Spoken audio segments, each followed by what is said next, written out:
4,000 people. So that's what we're working on. If you work with us, I definitely commit to work with you on building that relationship. I really appreciate one of my mentees saying that to you guys. This is Xavier, and I have some of the other young brothers here.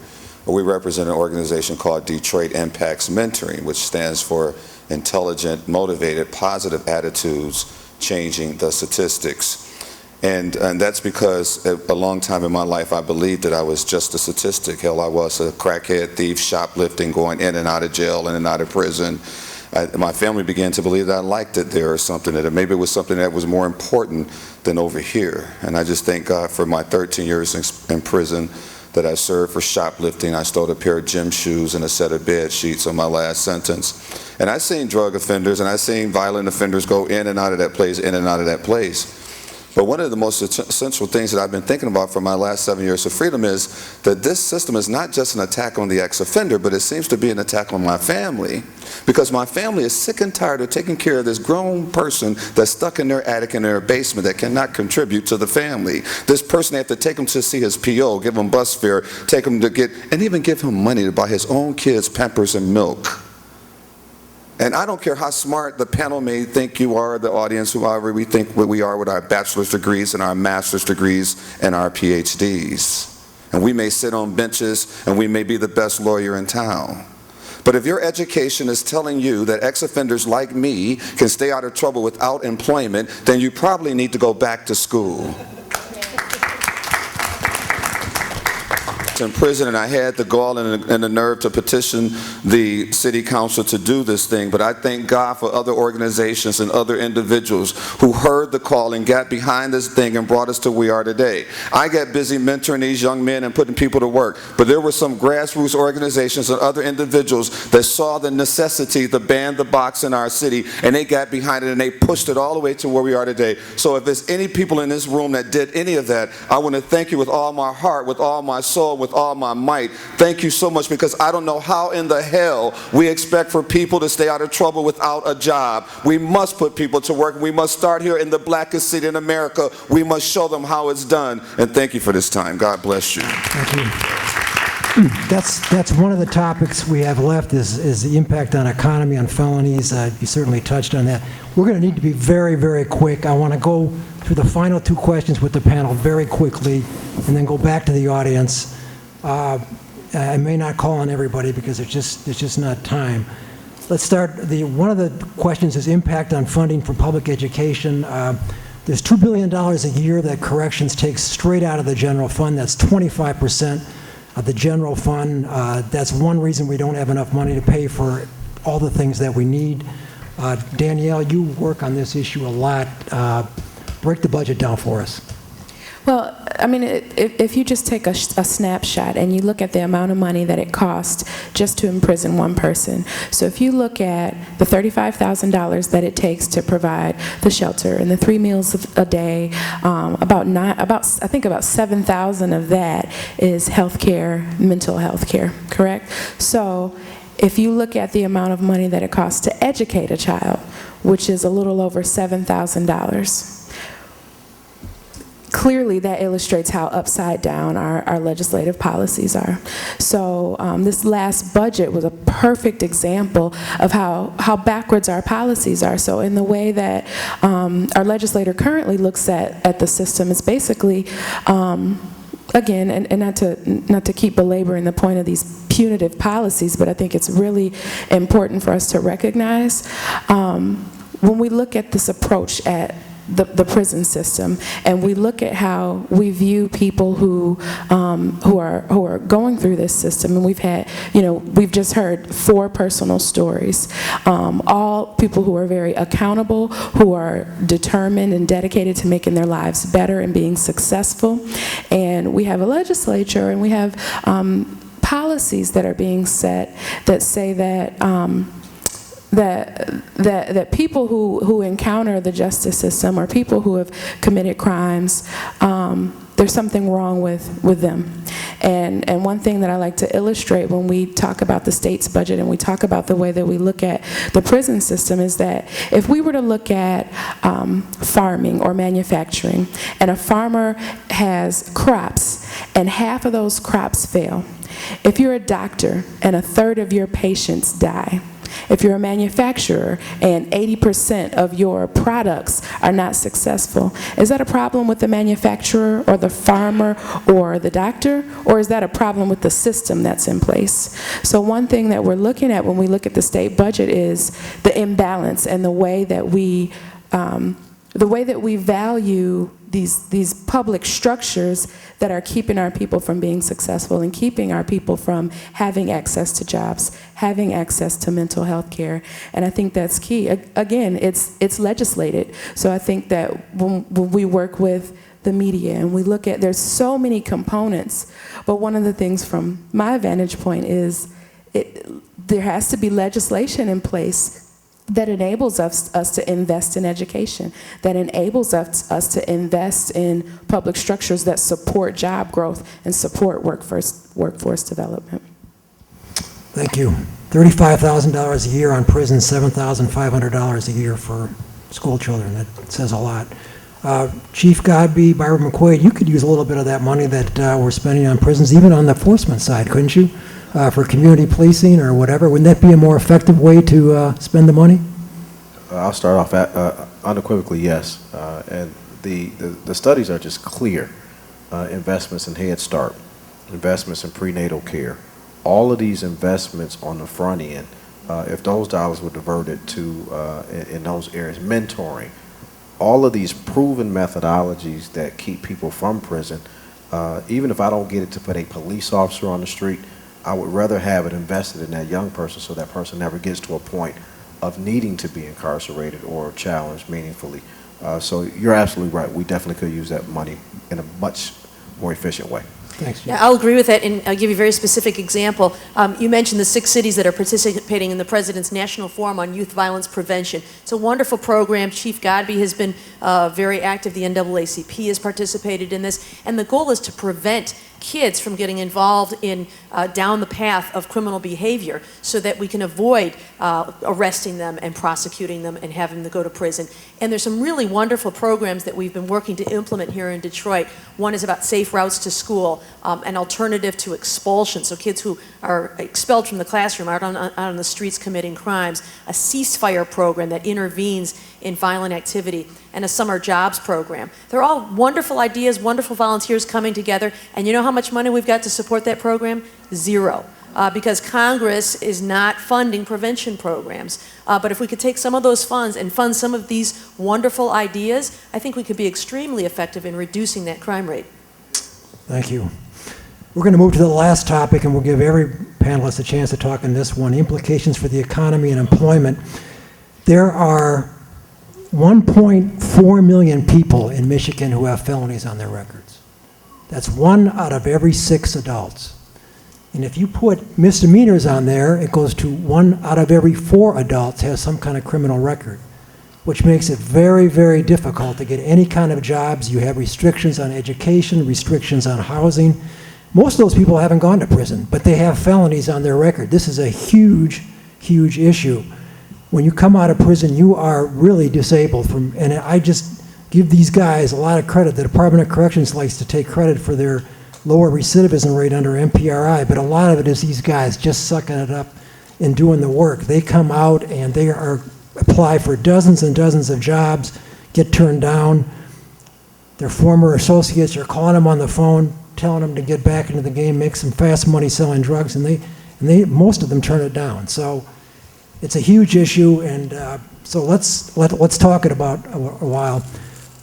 What are the implications of these felonies and the prison records for the economy and employment? Hiram Jackson, I think you have a personal story to tell even. Yeah, I have several, but I was talking to Butch about my nephew and just watching these young brothers here. I mean, any one of them could be in my family. You know, when you're black, you can have successful, most of the time you have successful people and folks in the system, and you're sitting at the dinner table talking about your individual experiences. So, you know, you guys are not alone. I have a cousin. I started my first business called New Center Collision. We did collision repair services. And I bumped into a cousin of mine who I hadn't seen in 3 or 4 years, and we all thought he was in the Marines. And he told me the story, he was locked up. So I said, look, I just started this business, come over here, and maybe you can clean it up. One day he was telling me about what he was doing on the streets, and he pulled out a bunch of stuff, and he was telling me about his distribution and the quality of his product and the soldiers he had on the street. And I said, damn, you in the logistics business. I said, oh, you just need something legal. I said, and he ran my business. And today he has several franchises, not only in Detroit, but throughout the Midwest. And what this brother said is that they have skills. That is so true. They have courage, they have intuition, leadership, all of those things that are natural abilities, but just the wrong product. And I see it every day. The other personal story, and this is another, that was my cousin, this is my nephew. I got a call about 30 days ago to go from my nephew who's 20 years old. At the time he was 19 actually. And he said, hey, I got an appointment with my probation officer tomorrow. Can you come with me?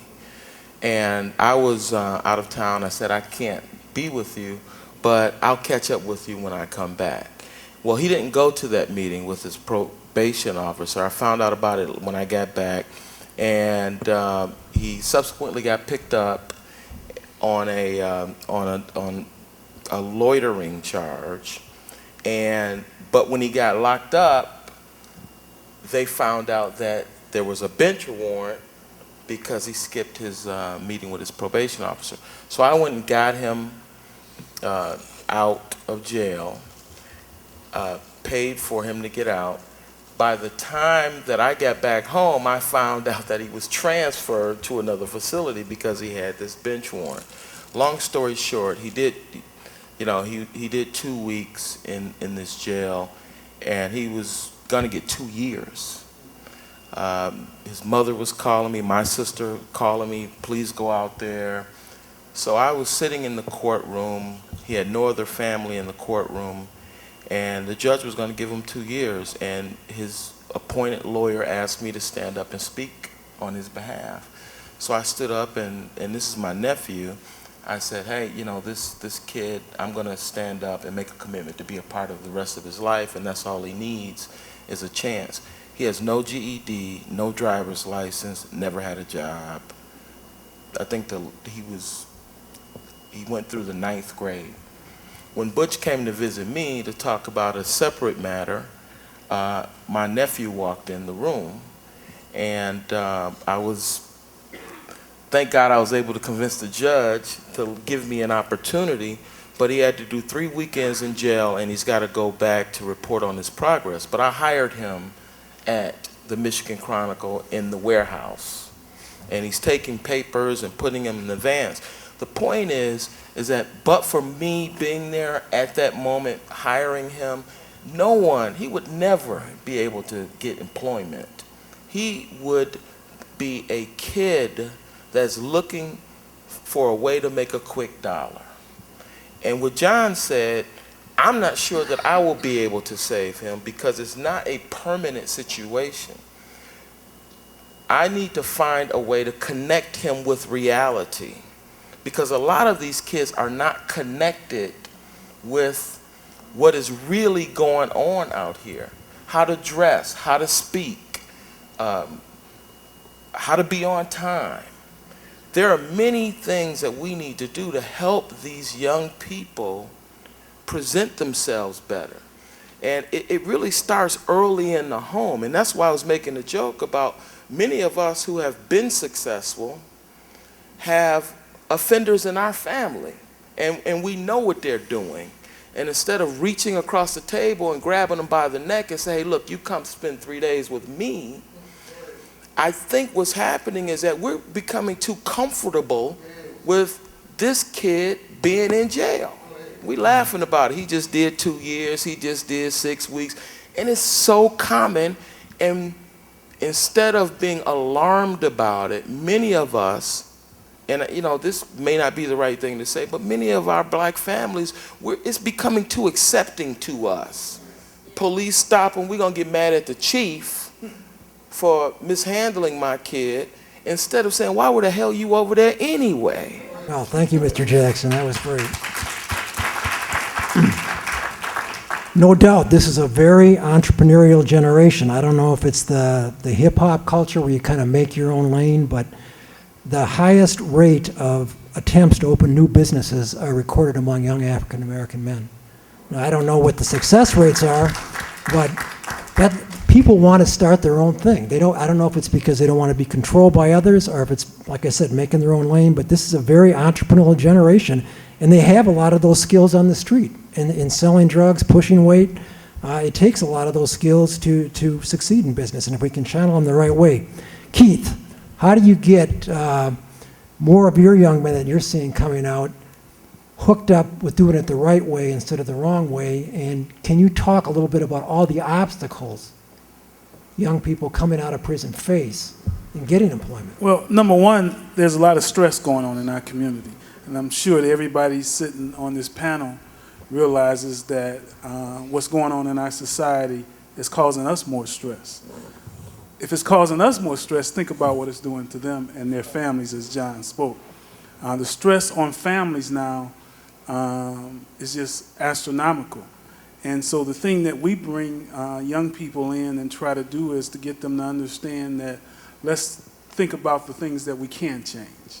And let's start looking at the man in the mirror or the woman in the mirror, and we can change that person.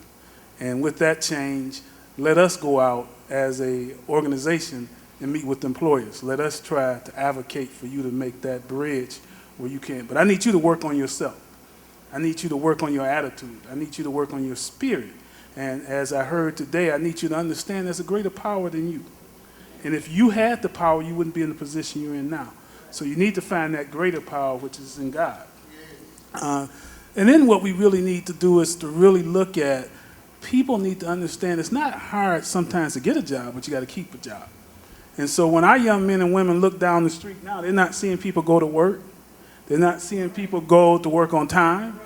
They're not seeing people not make an excuse to keep their life organized so they can go to the dentist and the doctor and the beauty shop after work. We got people who will miss work to go to those places.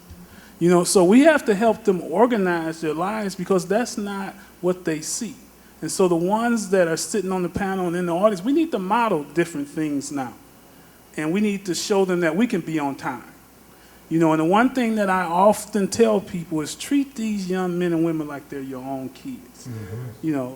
Don't show any differences. When I grew up, it wasn't a difference in the kid that lived next door, the kid that lived, we were all treated equally. And so when they come home, they're on equal grounds with me. My office door is always open, and they'll share that with you. You can walk in anytime.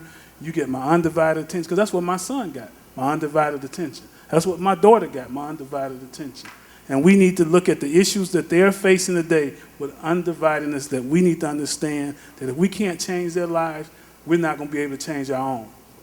All right, Keith. Thank you, Keith. Judge Warren, should we have all these legal restrictions on felonies? When you get a felon, you're pretty much jammed up for life on your record.